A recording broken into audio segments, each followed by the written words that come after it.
For those who are joining for the first time, a very quick overview of the company. We are a 1,500 people company focused on digital transformation and product engineering. We ride on the platforms like Salesforce, ServiceNow, Microsoft, and also on our partners like Agenio, which is a German-based ServiceNow powerhouse. We have several offices in India. We have 5 locations. In Europe, we have 2. In Middle East, we have 1, and in the US, we have 3 locations. Next, please. This is a quick roadmap of how we've started and how we've opened our offices in multiple locations, how we grew from a revenue of 4 crores to 400 crores, how we got into ACZ, and when we did our IPO, when we acquired companies in Pune and in the US, and so on. Next, please. A very quick glance. Started in 2000, last 14 years, I've been very actively focused on growth. 1,500 team members, which are happy members. 67 clients with over 1 crore invoiced. Obviously, there are clients with much more, but at least they're crossing the 1 crore threshold. There are 29 large enterprise clients, which includes 14 Fortune 500 customers. And when I say large enterprise, we mean it is $1 billion plus revenue enterprises. That is quite an achievement for a company of this size. We closed this year at 384 crores. We'll see the details in coming slides. 67. PAT is at 22 crores. We have cash and cash equivalent, including account receivables of 205 crores. 5-year CAGR for last 5 years has been 26% for revenue. Multiple partnerships and awards that we have received. We're very proud to say that we are a great place to work for multiple times. We have been receiving Faceless Award, we've been receiving Dream Companies to Work for Award, and also Best Companies for Women Award multiple times. Next, please. These are our global offerings. We focus on enterprise applications, large enterprises, and today's world, we have to build software for web, for mobile, and for cloud. We also do a lot of migration towards new age technologies. We also work on packaged applications like CRM, ServiceNow, Salesforce, ServiceNow platforms. We have user experience expertise in US and in India, and we are now investing in AI-enabled solutions as well. We are working with multiple companies to see how we can apply AI tools to our existing clients, which allows us to rapidly start AI practice. Also, automation and DevOps has been a constant effort. Next. Key updates for the last quarter. This quarter has been a good quarter in terms of decent revenue and decent margins that we are able to recover from. Utilization levels have improved because we have got increased revenue. We were able to deliver it with almost the same team. By the way, another important news is that we spoke to our team and we told them that we have to focus on improving margins and utilization levels, and we also got their buy-in in deferring our annual appraisals, which is due by March end to October. So now the appraisal is happening in October and will be effective from October this year. So we saved some cost escalations for the next 6 months. Acquired new multiple clients, but worth mentioning 3 large enterprise clients in last quarter. The hiring scene has been back in action. We are hiring aggressively. We have hired 16 team members in Q4 alone, as compared to 42 only in Q1. So you can see the contrast in terms of the momentum in the bank. Our growth investments, inorganic focus continues. We are looking at assets and ServiceNow and Salesforce at this point in time. We are also building AI ML capabilities, implementation capabilities. And by the way, another announcement is that we have shelved the blockchain practice, invested in that practice. We couldn't get paid clients for that practice, so we'll have to take a call. So after almost 18 months, we had to take a call and we shut down that practice. Recognized as a ServiceNow consulting and implementation partner for the year 2024 in premier category, which is quite a proud moment. And we also starting our InfoBeans Foundation, our fourth center, which will be the first in Pune. And at present, we would have 4 centers now, including 3 in Indore. And we've been planting trees every year. We also started a practice where we are planting a tree on birthday of our team members. So started from January this year. By the end of this year, we'll have 1,500 trees planted by virtue of this event. Next. This was what I was talking about, ServiceNow award that we received. It's a proud achievement. Next. Quick team overview, the 3 founders, including myself here, and then independent directors, Shilpa, Mercer, and Mayuri. These are Jitendra and Shreyas are the founders from Eternal Solutions. Emerson is the founder from PGI, a philosophy that we acquired. Amit is with us for over 17 years now. Kannan is with us for 21 years. Dennis is working for design team in US. She's with us for over 2 years. She heads the design innovation team there. Next, please. Again, long timers within InfoBeans, mostly VPs of sales and people, technology and design. Next, please.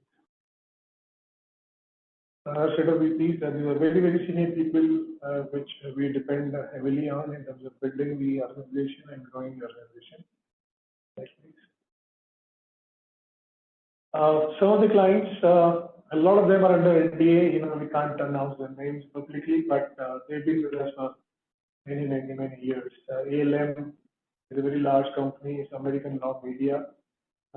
We are working with them for over 20 years now. IQVIA is with us for almost 15 years. Co-Advantage is again another 8 to 10 year relationship. There are multiple names which are under NDA, which are again long timers with us. But yeah, very good, large enterprises, very strong relationships.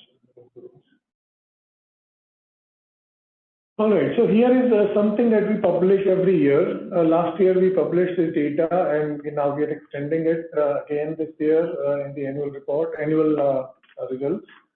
One thing that we've been consistently seeing is 92% business came from existing clients. So that is the strength of relationships, and that is the very strong anchor and strong stability factor for InfoBeans, that we always have built upon what we have created year over year. Fortune 500 customers and billion-dollar businesses totals 29 in both the years. $1 million businesses reduced from 13 to 11, but that's a short blip, and I'm sure we'll recover in coming time. Client billed more than 1 crore in annual revenue. We have 67 this year. It was 75 last year. A share of revenue from existing clients has increased to 92%, and total client count has also increased to 193. Typically, understand that the services business, we start small in the first year, and then we build upon it, and then we grow to the next year. So it is a multi-year relationship which starts small because it takes time to build trust with the customer and with the vendor. Therefore, it is usually an increasing slope year over year. So it is very natural that we have a very less share, 8 to 10% share of new customers, and 90 to 92% coming from the existing customers. Next slide. So here is the top 10 clients which give us 50% of the revenue. If you look at the share, the darker column, the darker bar is this year, and the lighter bar is previous year. The numbers are in crores.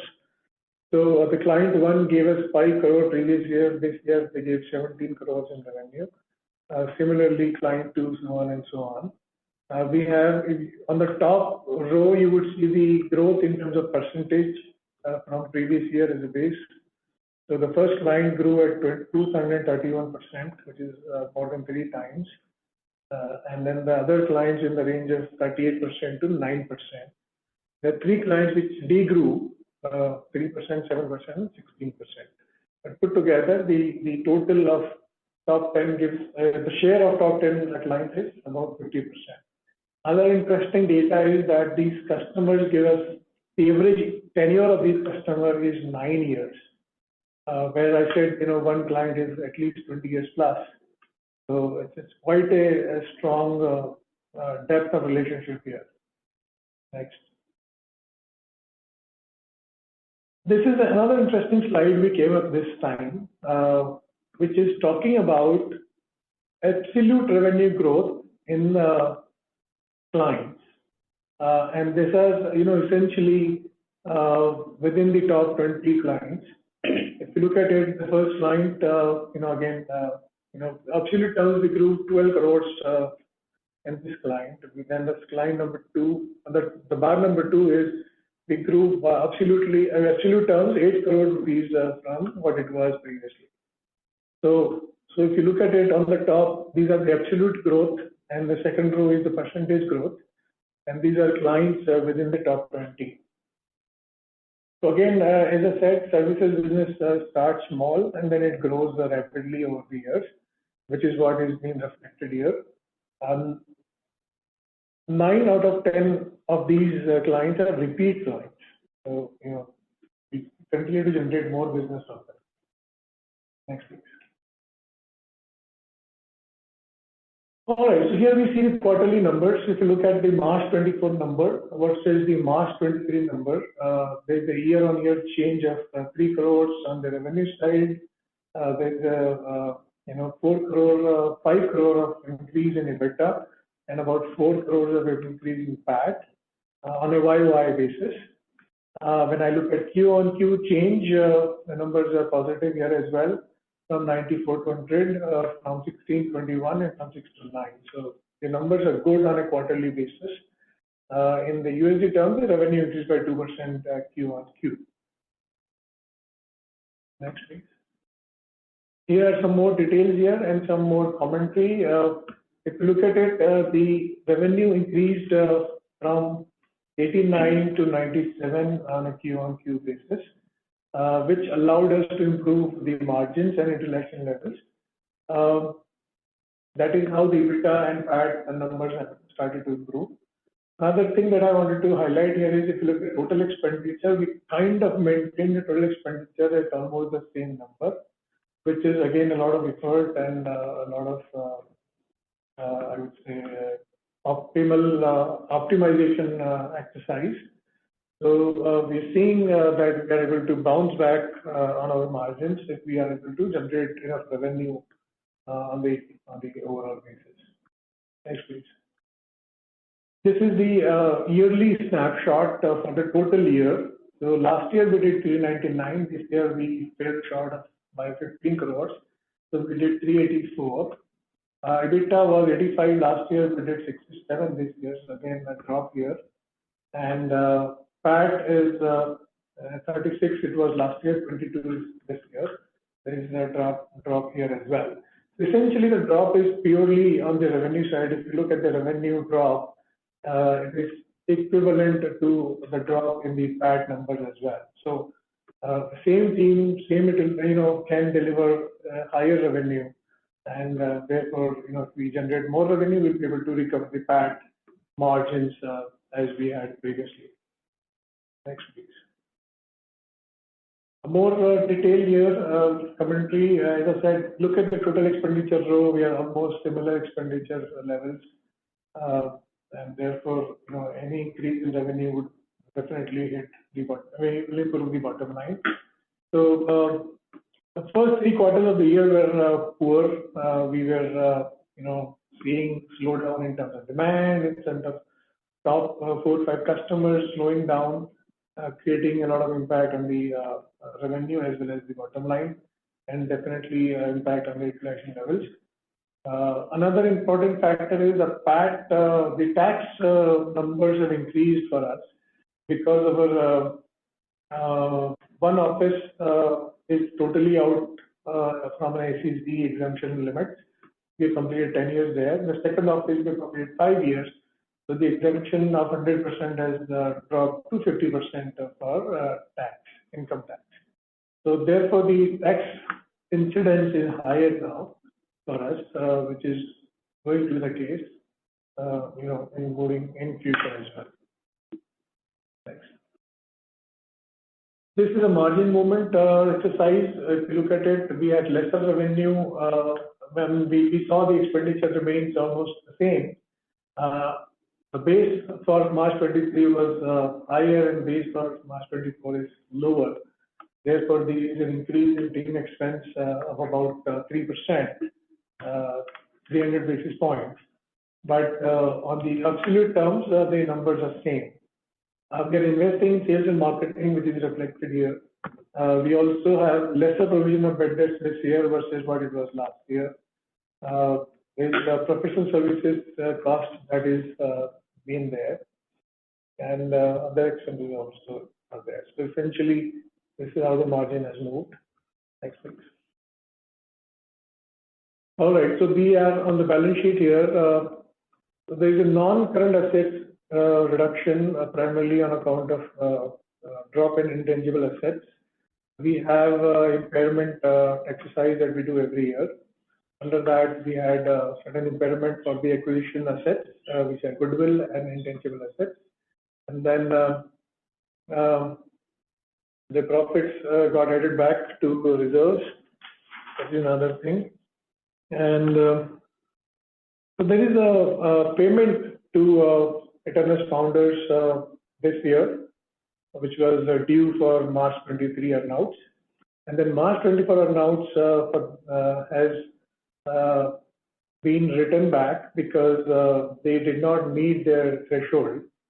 So the 19 crores worth of earnout payment, which was due for targets achieved in March 24, are not required to pay, which are written back, and part of the liabilities are reduced because of that as well. So that is one update. Next, please.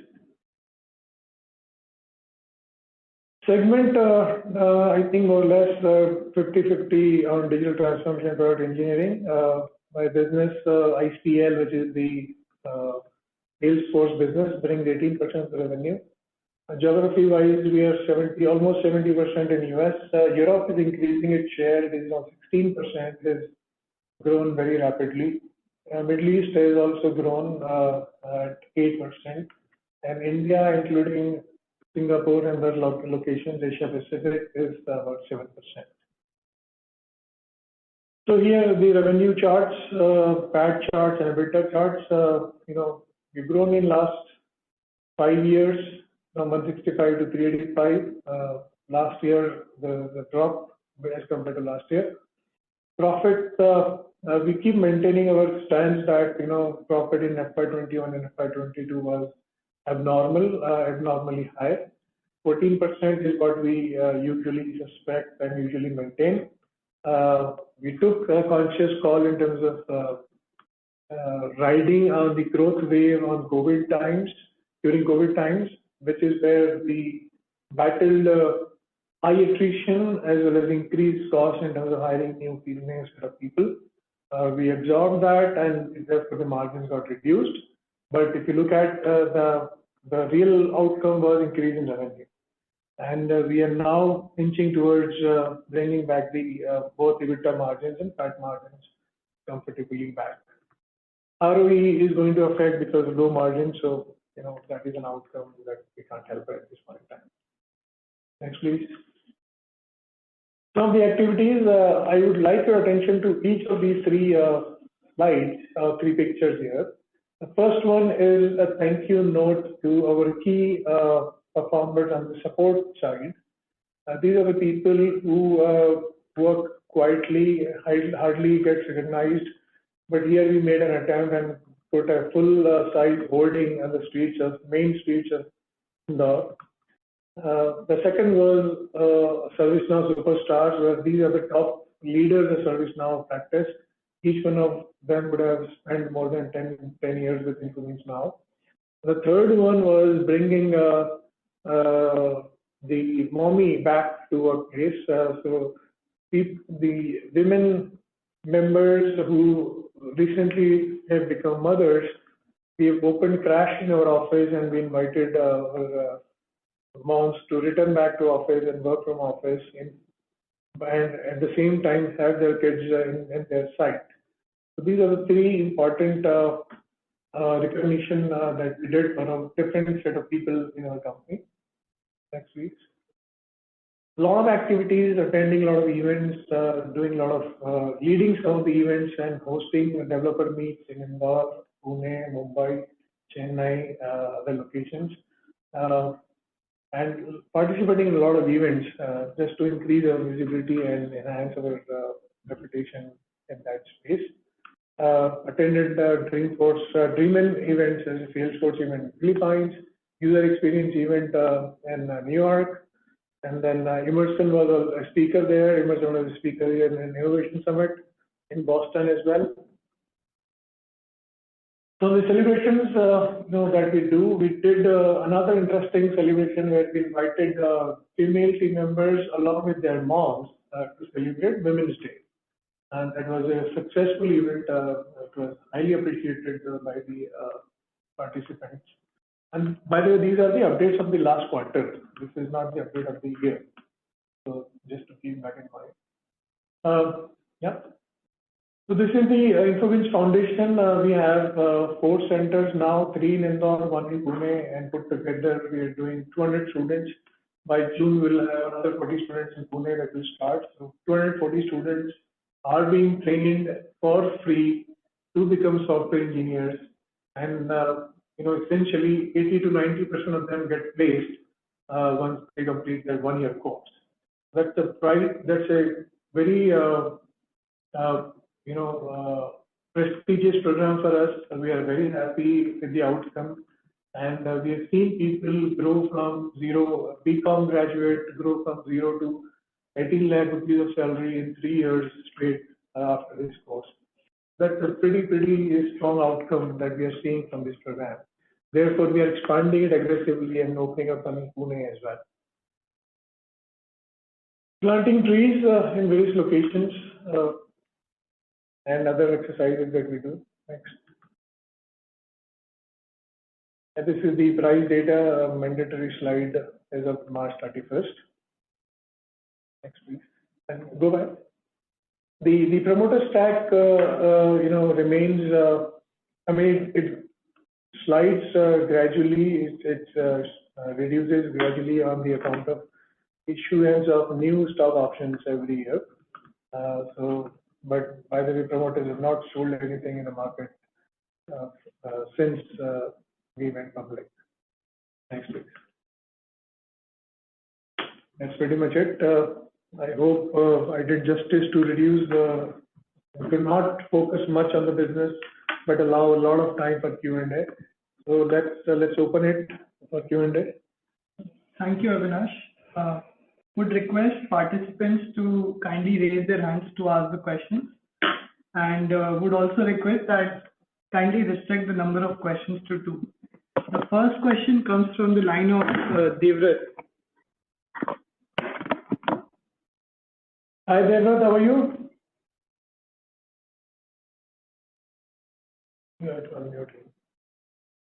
Devrat, kindly ask your question.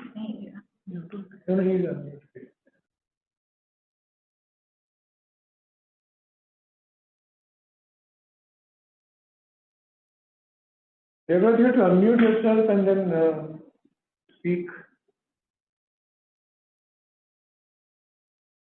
He's already unmuted. Raise your comment then. So that we are ready.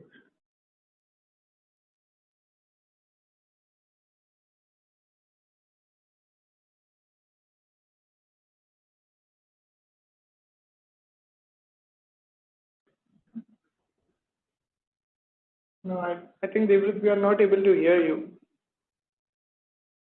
Maybe try with another person and then we'll come back to that again. Yeah. The next question comes from the line of Rupesh. Rupesh, You may please ask your question. Hi, can you hear me, sir? Hi. Yes.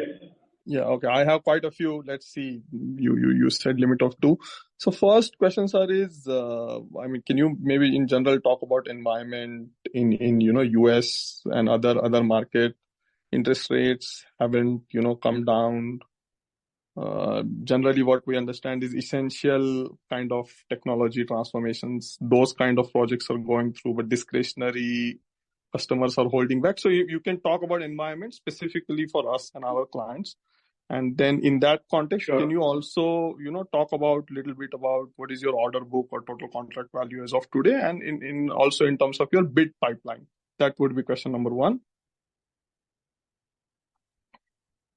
It's already multiple questions, but I'll try and address. Rupesh, see, I think we are still a micro company, to be very honest. The macro factors should not really affect us. That is one. I mean, we do hear a lot of news about macro environment, which is tough, particularly in the US. But as I said, it should not affect us as long as our customers are not affected by them. Typically, at this size that we are, just 2 or 3 customers, if they just go down, the top 20 customers, and 3 customers or 4 customers go down from those top 20, then it affects us badly. And by the way, InfoBeans is not, it is sector agnostic. We don't have any, I would say, a very high exposure to any particular sector. So, it doesn't really matter for us if one sector is not doing good or one sector is, not doing very, very good. So essentially, as I said, we are still a micro company. Macro factors ideally should not affect us. But if the macro movement is large enough where it is affecting multiple sectors and some of the clients get affected by it, then it will show some impact, which it showed in the first 3 quarters of this year. But essentially, because we are widespread in terms of various industry segments, any 1 or 2 customers that give us good business, we are able to bounce back. So I would not really worry too much about the macroeconomic factors at this point in time.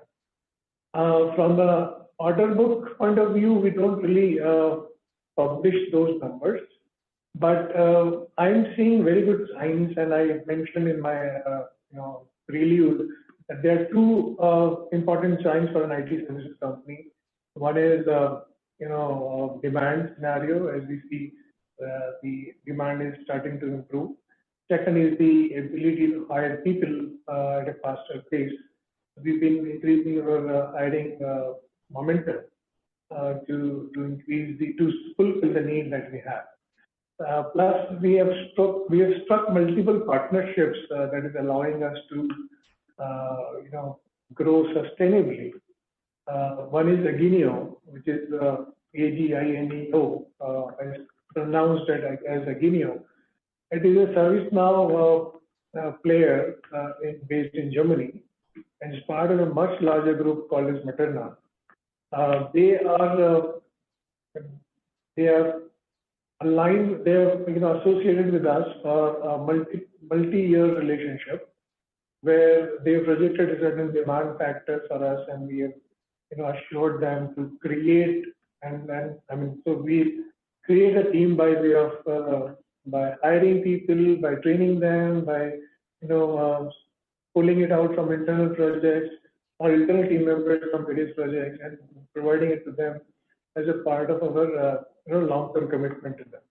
So that gives us a very strong foothold in the area of our choice, which is ServiceNow.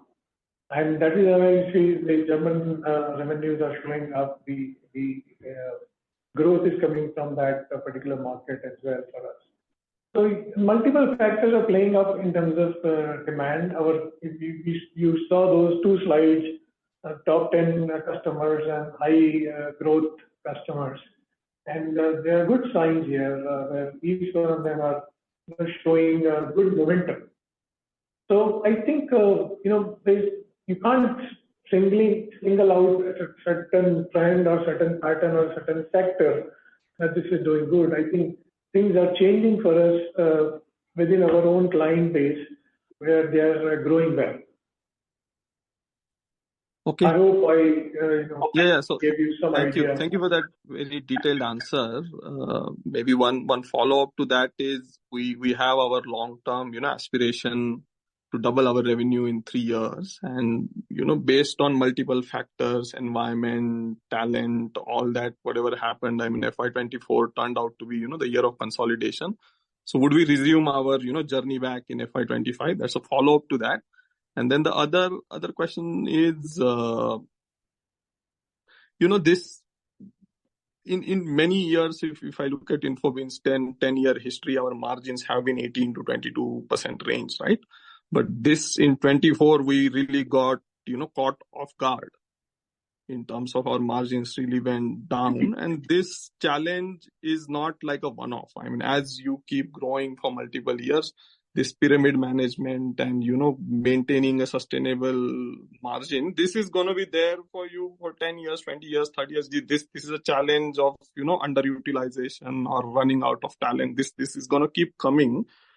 So have you now, internalized, because some of our larger peers or even some of our medium-sized peers don't have this level of fluctuation, right? This was really a surprise for me that for many years this didn't happen and it happened in FY24. So are you now confident that going forward we will be able to maintain, our margins in that 18 to 22% band, whatever is the situation? That is the, management skill part. So, yeah. So yes, the aspirations are there. We want to grow faster. We want to double every 3 years. We want to grow both organically and inorganically. So we are making attempts in all the directions, which is what is happening. And we invested in blockchain last time. We are now investing in AI ML. So we have to choose our battles, and we have to obviously take calls in terms of the right investment. If it clicks, it clicks. If it doesn't, it doesn't. Right. So that is what we've been trying to do all the time.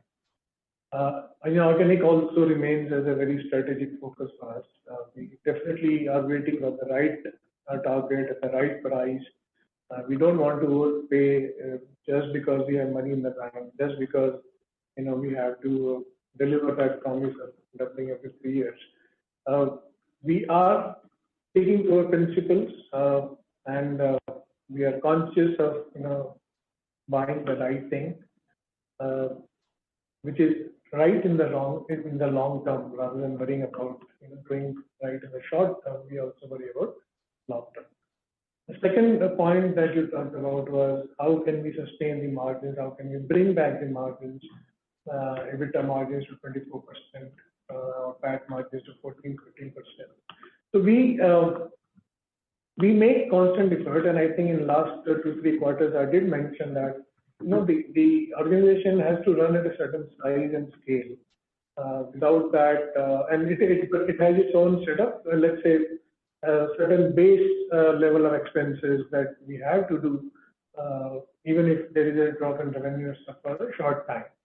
So we did maintain that, and that's what I was trying to highlight, that for the annual thing, the expenses more or less remain the same, and all the increase in revenue will trickle down to profits.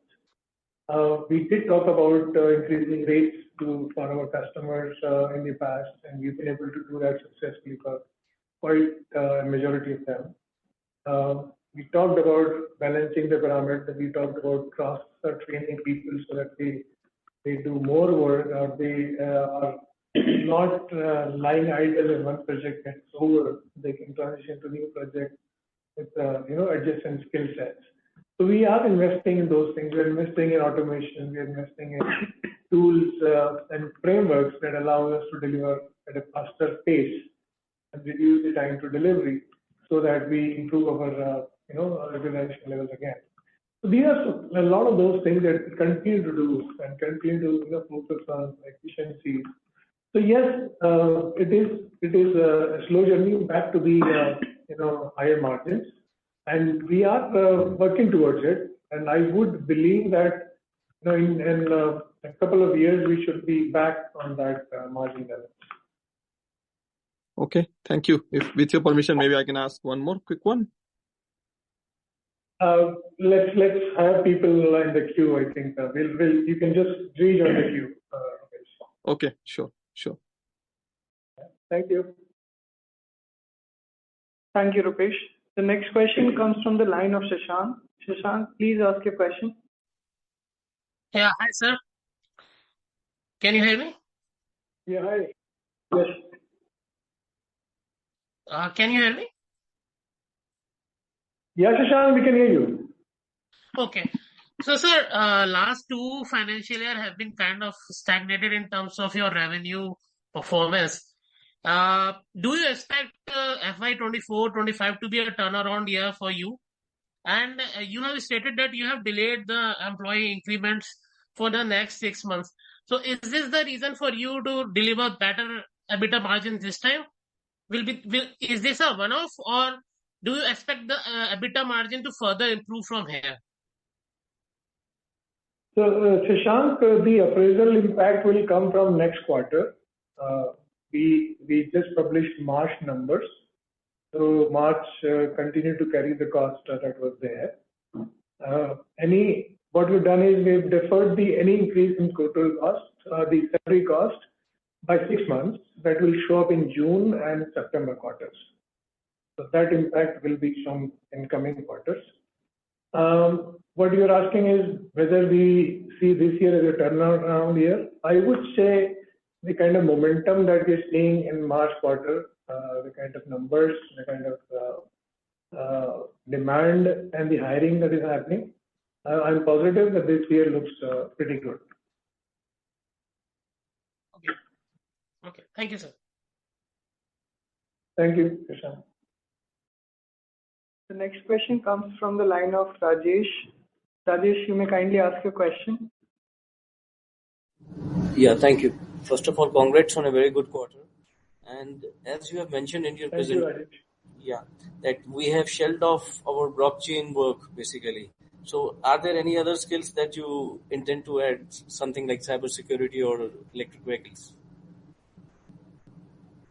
So we are investing in AI/ML already, and we are actually working with a company. I can't name it right now. We probably will announce it more formally in coming months. It's a product company which is doing AI implementation, and we've introduced them to at least 3 or 4 of our clients. They are doing a prototype right now, and we are also building that product for this company. We are both partnering and we are also doing implementation work. Sorry, not implementation. We are doing product development work for them. Eventually, we will also do implementation work with them if things go well. So we're trying to do a deep relationship with an AI product company, which has a good possibility of deployment in our existing customer base. So, that is an investment we are doing right now. Okay. And with this, can we maintain this current margin along with the increase in revenues, with the increase in skills and I would like to. That is the whole objective. So far we've been able to do it. Let's see how it goes in the future. Okay. Yeah. I'm all set. Thank you. All the best. Thank you, Rajesh. The next question comes from the line of Devansh. Devansh, please ask your question. Yeah, hi. Congratulations on delivering a good quarter. I just had 2 questions. The first question is on the point which you highlighted in your presentation of increasing revenue share and revenue from existing clients. So I understood from your last answer that could be done through the AI initiative in which you've partnered with another company. Could you also highlight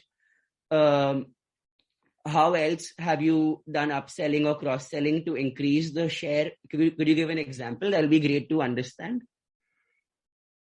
Sure. So Devansh, let me correct. We are still not earning revenue from AI implementations or AI prototyping at this point in time.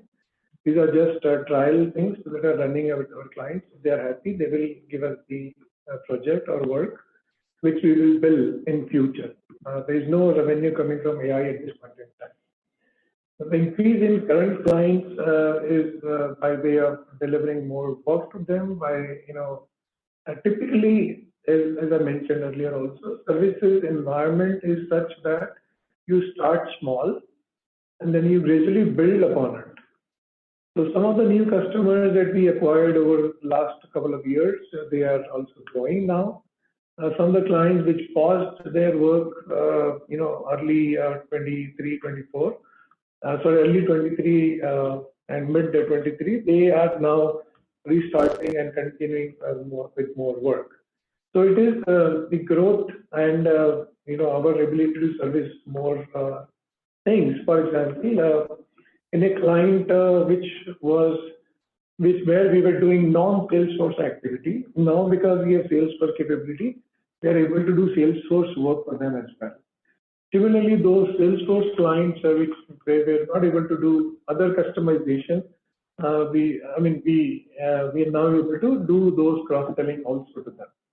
So there are multiple factors. Our services portfolio has increased from not just plain customization, but a lot more things around platforms like Salesforce, ServiceNow, and user experience is another capability, automation is another capability that we added over the years. So all of these now allows us to upsell more into a new customer. So that is what is showing up. Plus, as I was mentioning earlier or referring earlier, it is the comfort of the client side also. Now they're willing to grow and spend more money on new initiatives. So that is also showing up in various clients. So it's a multiple thing, not just one that we can pinpoint.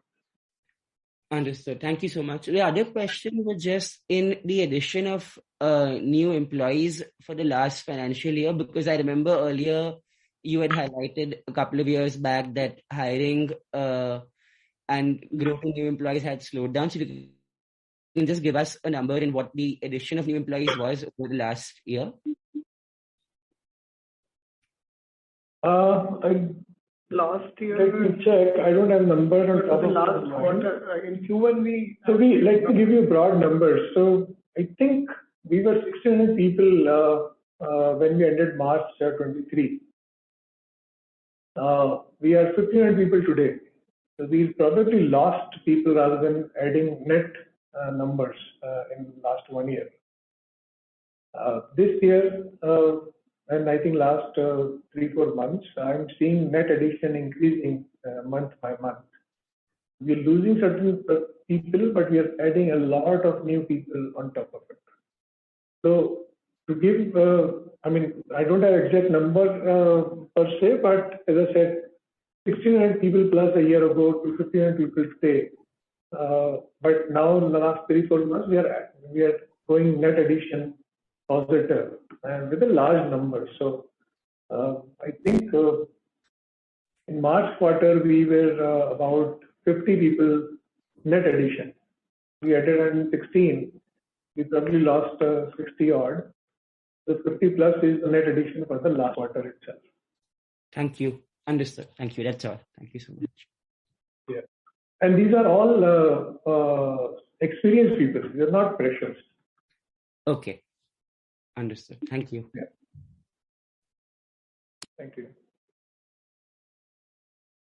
The next question comes from the line of VP Rajesh. VP, you may ask your question, please. Hi, am I audible? Yes, VP. Hi. Hi, Avinash. Good evening. Congrats on a very good set of numbers.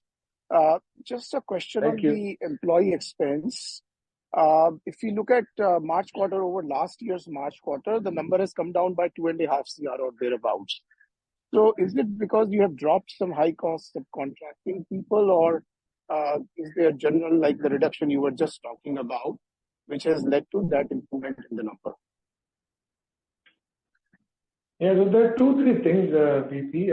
One is definitely there's a very, very conscious drop in contractor numbers. All the contractors that we hired because of the uptake in demand, we more or less, asked them to leave because, we wanted to fill those positions by our internal people. So we cut down on the cost on the contractor side. That was one. Second is we are also looking at aligning sales efforts with the capability set that we have. So if I'm not selling a certain skill set and I still have a bench and my sales team is not going to sell that thing in next 6 months, then I'm letting those people go because it's not going to help either parties. I mean, not them, not us, because there is no work that's going to come. So yeah, these are those conscious efforts that we're doing. Apart from that, we're also trying to let go of high-cost people, where we can, lift up one level up our existing team members, so that we balance the pyramid a little better. A combination of all these three things is allowing us to maintain our cost efficiencies. Plus, I think the increase in revenue also allows us to improve the utilization levels, which also helps in margin improvement. Right. I was more curious about the absolute number coming down, which I think you explained. My second question was, Avinash, on the revenue growth in fiscal 25. What is of your the pleasantly surprised all of us in terms of... Is it better now? Yeah, if you have to repeat your question, please. Sorry about that. So my second question, Avinash, is about the revenue growth of fiscal 25. Given like what you're seeing in your deal pipeline and the good quarter that we just had, is it, more like one-off projects coming together in Q4, or do you now see better visibility into the pipeline and the clients coming back and, asking for or giving out more projects? So just that some color will be very helpful. Yeah, so I think there are multiple clients, not just one or two. There are multiple clients, I would say 8 to 10 such big names, which are showing good traction, good demand. Plus, we also were able to forge certain partnerships. I mentioned Aginio, I mentioned this AI company. We are yet to have a formal announcement on that. Therefore, I'm holding on the name right now, but we are kind of talking to 4 such players. 2 are just mentioned. There are 2 more that we are in the early stages. We are already working with them, but we are yet to formalize a formal partnership which is a multi-year arrangement to help each other in the longer run. Now, this partnership, a multi-year partnership, allows us to invest and build that kind of a commitment for both sides to help each other and invest for each other. They come and train certain niche or finer aspects of their business or their requirements to our team, and then we invest in learning at our cost, and then allow them to utilize our team in future. So that is the kind of partnership that we are talking to right now, and not just as I said 1 or 2. There are total 4 companies that we are looking at. That gives me a lot of conviction and confidence that yes, we are going in the right direction. And this is not just one-off transaction. This is a long-term arrangement that we're looking at. Plus, the clients, particularly in the European market, are growing very well, which is also a good sign. Middle East is also showing good signs. Yes, I think there's a good momentum from, at least 10 customers from the top 20 customers, I would say, which is nice to see. As you know, it was kind of a very, very dull period for last 9 to 12 months. But I think the action is showing up now. That's wonderful. And just on the philosophy side, any color on that? How's that business doing for us? So philosophy is in the tough spot. They've shown a better number this quarter. This quarter, I would say we don't really track them on a accounting point of view, but we know certain clients which are from philosophy, erstwhile philosophy.